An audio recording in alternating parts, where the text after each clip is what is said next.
Time కూడా అంత దర్యాప్తు జరుగుతుంది కదా, 5 నెలల్లోనే సిట్టు కొలిక్కి తెచ్చింది. రైట్. బాలకోటే గారు నమస్కారం సార్. నమస్తే పవన్ గారు. సార్ ఏంటి నారాయణ స్వామి గారి అంశం కూడా ప్రస్తావనకు వస్తుంది. అదేవిధంగా ఇప్పుడు బల ప్రదర్శన, అక్కడ నన్ను అనవసరంగా అరెస్ట్ చేశారు, ఎట్లాంటి ఆధారాలు లేవు, ఇది కేసు వీగిపోతుంది, కడిగిన ముత్యంలాగా మేము బయటకు వస్తాం, ఇవన్నీ హడావుడి చేస్తున్నారు మళ్ళీ ఇప్పుడు. పవన్ గారు నమస్తే సార్. నమస్తే. మీకు, సుబ్బారావు గారికి, సుధాకర్ రెడ్డి గారికి, అలాగే డివి గారికి కూడా, మహేష్ గారికి కూడా నమస్కారాలు సార్. నమస్తే పవన్ గారు. సార్, ఎటకేలకు పెద్దిరెడ్డి అనే పెద్ద పులి మద్యం కేసులో చిక్కుబడిపోయింది, పట్టుకోగలిగారు. నిజానికి ఏంటంటే పెద్దిరెడ్డి రామచంద్రారెడ్డి గారి కుమారుడు పెద్దిరెడ్డి మిథున్ రెడ్డి గారిని అరెస్ట్ చేయటం అనేది ఒక పెద్ద వార్త. మద్యం మనం ఇంతసేపు సిట్ విచారణ ఏంటి, ఈడీ విచారణ ఏంటి, ఈ ముడుపుల భాగోతం ఏంటి, కసిరెడ్డి ఎవరు, గోవిందప్ప ఎవరు ఇత్యాది 11 మంది అరెస్ట్ అయిన వాళ్ళు, దీనికి సంబంధించిన వేళ్ళు వటవృక్షాల్లాగా ఎక్కడ పోయినని మనం ఈ విచారణ పర్వాన్ని ఎంత చెబుతున్నా జగన్మోహన్ రెడ్డి గారి కరపత్రిక గాని, ఆయన ఆత్మసాక్షి గాని ఇదంతా ఒక పెద్ద కుట్ర కేసుగానే చెప్తుంది. ఈ రోజున ఆయన కరపత్రికలో వాళ్ళ కరపత్రికలో రాసిన అక్షరాలు ఇవి. పరాకాష్ఠకు బాబు బేతాల కుట్ర. ఇంకో మాట కూడా చెప్తున్నా వినండి. జగన్మోహన్ రెడ్డి గారి పత్రిక ఏమంటుందంటే మద్యం మాఫియా మూల విరాట్ చంద్రబాబే. ఇంత దొరికినా మళ్ళీ అదే మద్యం మాఫియా మూల విరాట్ చంద్రబాబే. రెండో అంశం చెప్తున్నా, 2014-19 మధ్య యథేచ్ఛగా దోపిడీ. సార్ నిజంగా చెప్పాలంటే అది మీరు చూస్తున్నారేమో కానీ రోత పత్రిక ఎవరు చూడరు, ఎవరు చదవరు, అది అనవసరం, అప్రస్తుతం. నిజంగా చెప్పాలంటే మన సమయం వేస్ట్. రోత పత్రిక అయినా కూడా చెప్పాల్సిన బాధ్యత ఉంది, మంత చెప్పుకోవటం కాదు.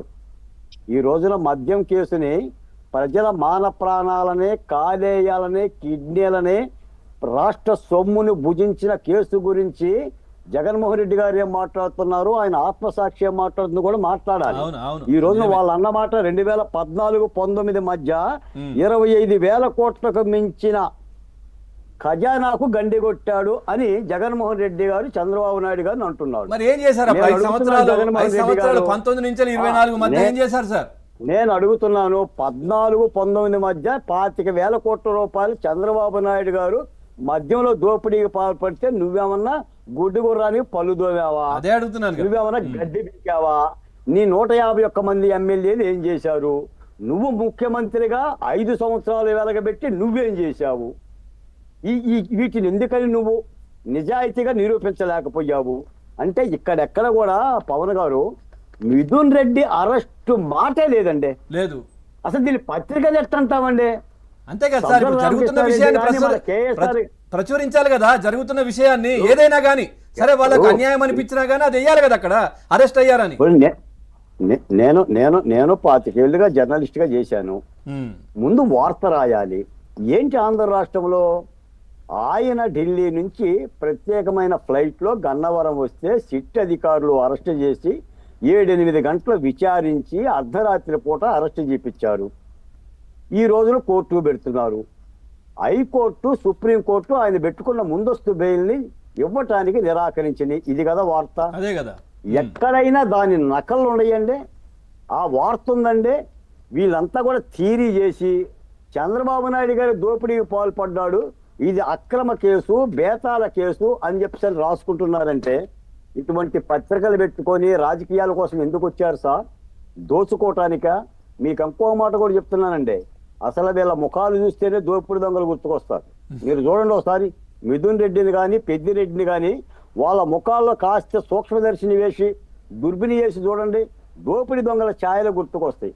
నేను ఆ మాట అడుగుతానండి, నిజంగా ఇది రాజకీయ కుట్ర కేసు అయితే బాలాజీ గోవిందప్పని ఎందుకు అరెస్ట్ చేస్తారండి?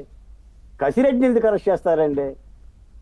ఈ విధంగా అసలు ఎక్కడెక్కడ బాలాజీ గోవిందప్ప అంటే గుర్తొచ్చింది. అసలు ఆయన పేరు ఎవరికి కూడా తెలియదు, ఆయన అసలు సీన్ లోనే లేరు, ఎవరికి తెలియదు. అసలు చెవిరెడ్డి కూడా ఎవరికి తెలియదు. కానీ ఇప్పుడు వాళ్ళందరూ కూడా దీంట్లో సూత్రధారులు, పాత్రధారులు అని బయటకు వచ్చాయి.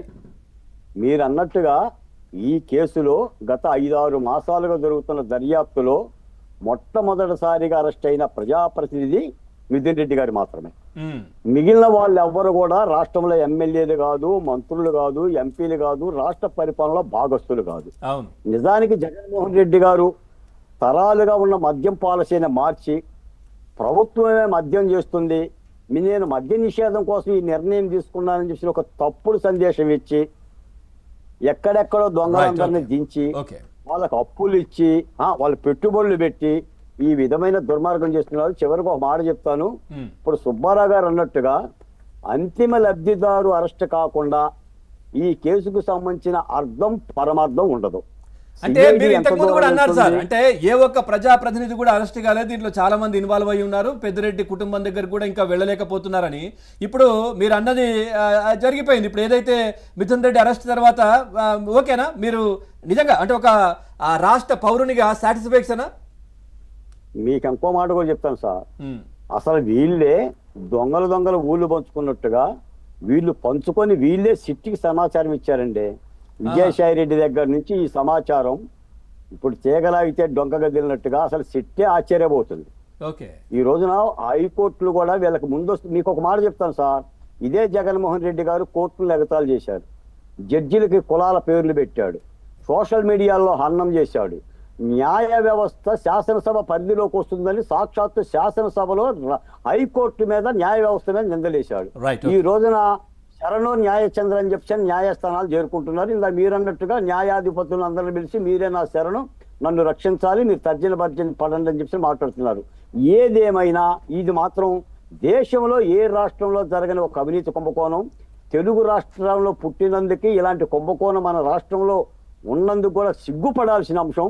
కానీ ఎక్కడా కూడా బరి తెగించి ఇప్పటికీ అబద్ధాలు ఆడుతున్నారు తప్ప, అంటే ఏదో మున్సిపల్ గనక నిజం చెప్తే తల 1000 బొక్కలవుతుందన్న మున్సిపల్ శాపం ఉన్నట్టుగా ఈ జగన్మోహన్ రెడ్డి గారు ఏనాడు నిజాలను అంగీకరించట్లా. వీటన్నిటిని కూడా రాష్ట్ర ప్రజలు అర్థం చేసుకోవాలి.